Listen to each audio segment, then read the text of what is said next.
डकैती को नाकाम बनाने के लिए आने वाले 3 अफराद को गुजरात के इलाका मंगोवाल में खूनी डकैती के दौरान डाकू ने फायरिंग करके शदीद जख्मी कर दिया और लूटमार करके फरार हो गए।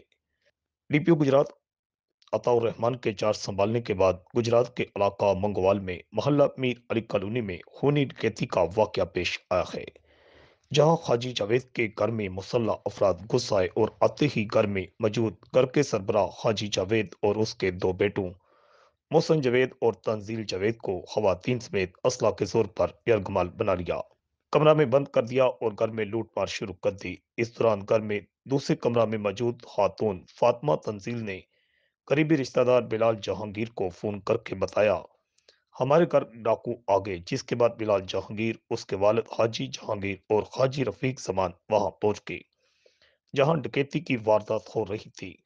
डाकू ने इन 3 अफराद को देखा तो भागते हुए डकैती मजामत पर अंधाधुंध फायरिंग शुरू कर दी, जिसकी जद में आकर 3 अफराद बिलाल जहांगीर, उसका वालिद हाजी जहांगीर और हाजी रफीक जमान शदीद जख्मी हो गए, जबकि एक डाकू के जख्मी होने की भी इतलात हैं। ये भी मालूम हुआ है कि पुलिस ने मौके पर पहुंचकर जख्मी डाकू को हिरासत में ले लिया है। थाना मंगोवाल पुलिस ने मोहसन जावेद की मदय्यत में 3 नामालूम डाकुओं के खिलाफ मुकदमा दर्ज कर लिया। आईजी पंजाब और आरपीओ गुजरावाला ने भी वाकया की रिपोर्ट तलब कर ली है।